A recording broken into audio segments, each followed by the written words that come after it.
Ассаламу алейкум туғандар, қандайсыздар? Назарыңыздарда қайрадан эле базар жол каналы. Бүгін 26 июнь 2023 жыл. Мен Соқұлықта жүрем туғандар. Ушул Соқұлықтан бир сатылуучу үй бар екен, ошол үй жөнүндө сиздерге маалымат берейин деген туғандар. Так, бул жака келүү үчүн сиздер туғандар Соқұлық центринен бир аз башкы карай келесиздер. Келип атып туғандар.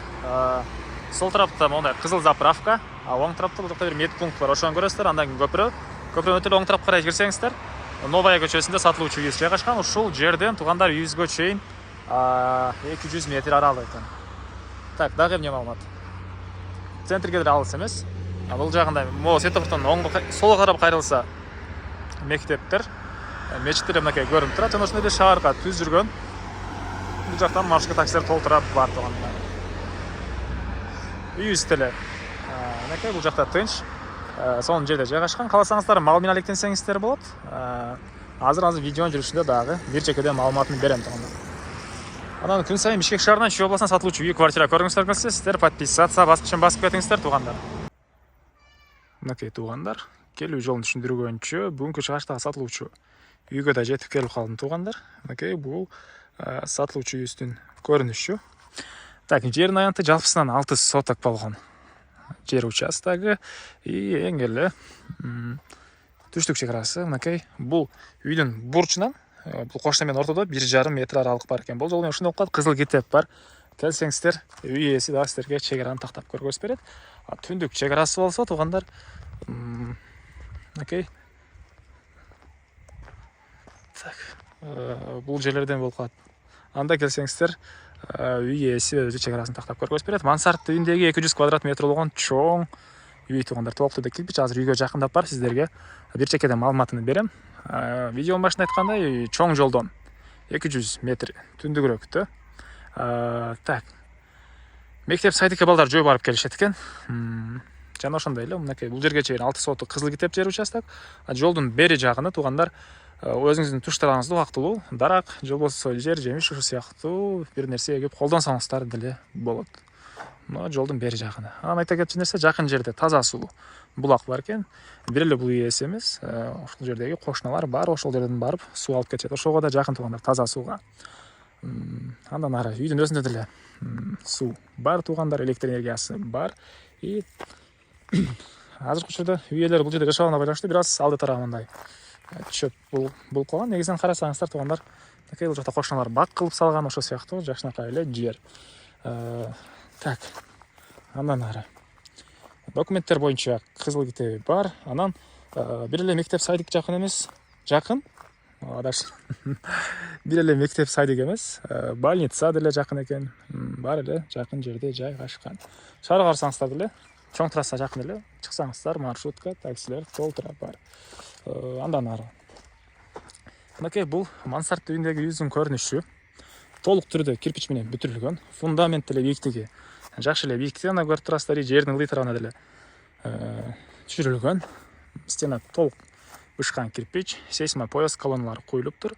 Жана мансард үйүндө ылдый тарабы 100 квадрат, өйдө тарабы дагы 100 квадрат. Жалпысынан 200 квадрат метр болгон үйүбүз. Терезелер орнотулган тугандар. Эшик мынакей мондай бронированный эшик. И өйдө да мондай мансардтын балкону. Азыр видеонун жүрүшүндө өйдөгө чыгып да бир чекеде маалыматын берем. Так, дагы эмне маалымат? Кошуналар деле жакшы дейт. Үй ээси суу жактан чыгарылыптыр. Бул үйүбүздүн көрүнүшү негизинен ошол өзүм жашайм деп сапаттуу кылып салынган үй экен. Бирок азыркы учурда ошо акча керек болуп атканына байланыштуу сатып аткан өчөрө тугандар. Так. Ички тарабын сиздерге көргөзөйүн. Мынакей көрүңүздөрдөй мындай жакшы сапаттуу эшик орноткон дейт үй ээси. И мынакей бул үйүбүздүн кире бериши. Киргенде эле мындай бир чоң холл дейсизби, ушундай бир бөлмө. Стяжка куюлган тугандар. Электр проводдору сапаттуу меттер менен тартылган. Баары тартылган электропроводдор. Оң тарапта мынакей бир бөлмө. Чыгыш тарабынан терезе. Көпүрө стяжка болгон, ушул жакка чейин бүтүрүлгөн. Анан мансард менен биринчи этаждын ортосунда Потолокко өзүнчө жыгач, и мансардтын полуга өзүнчө жыгач орнотулган туугандар. Азыр анда видеонун жүрүшүндө көргөсүң. Так, андан ары бул жакта дагы бир бөлмө. Окей, чыгыш тараптан терезе. Штукатурка болгон, стяжка куюлган. Калгандарын өзүңүздөрдүн вкусуңуздар менен каалагандай кылып бүтүрүп алсаңыздар болот. Каалагандай обой, каалагандай потолок жана ДСП кыласыздарбы, же жыгачтан болгон пол кыласыздарбы, эмне кылсаңыздар өзүңүздөрдүн вкусуңуздар менен бүтүрсөңүздөр. Бул жагы зал туугандар. Үй 200 квадрат, узун туурасы 11,7 экен туугандар. 11,5дан көбүрөөк, и 10,5дан көбүрөөк узун туурасы. Так, андан ары эми мансардты сиздерге көргөзөйүн туугандар. Так.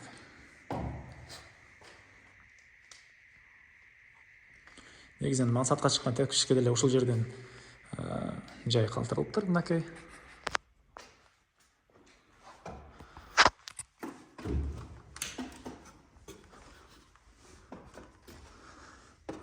Бул жүздүн мансарты.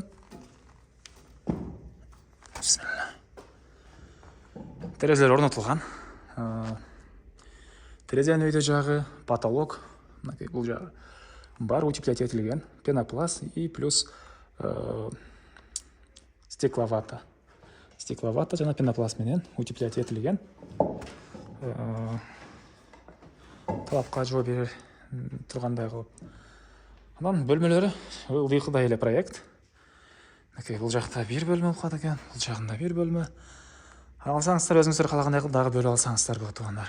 Өйдө тарабы мына ушул даражага чейин бүтүрүлгөн. Жана айткандай, мансардтын полу үчүн өзүнчө жыгачтар и үйдүн потологу, биринчи этаждын потологу үчүн өзүнчө жыгачтар орнотулган. Жана бул жерде мынакей кенен бул жерлер көрүнөт. Негизинен дарактар алдында мондай суу агып турат туугандар. Дарактардын түбүнө кийин тапчан койсоңуздар эле сонун болгудай.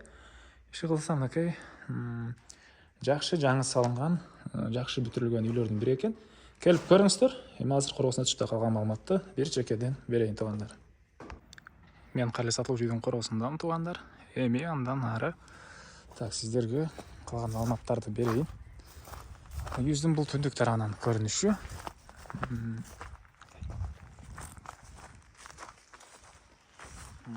Так. Андан ары эң эле арты тарабында мынакей туугандар. Бул жакта кошуна менен болгон ушунча аралык бар. Негизинен бир склад же башка бир хоз постройка салсаңыздар генеральный небаткадай көрүнөт. Чоң жер туугандар. Андан аркы чек арасы жана көргөзүм ал тарабынан бул кошуна менен ортодо 1,5 метр аралык бар экен. Бул үйүбүздүн батыш тарабы, бул жагында эле мындай мансардынан жана ылдыйкы этажынан ушундай терезелер орнотулган туугандар. Так, эмне маалымат айтылбады туугандар. Мен бардык эле маалыматты айттым окшойт, мынакей тынч, сонун жер. Бул үйдүн баасы. Так, $41,000 сурап атыптыр үй ээлери.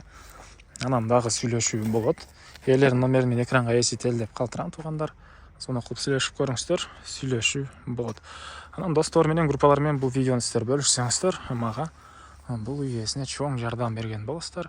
Анда эмесе мен сиздер менен коштошом. Кийинки чыгарышка чейин туугандар. Саламатта калыңыздар.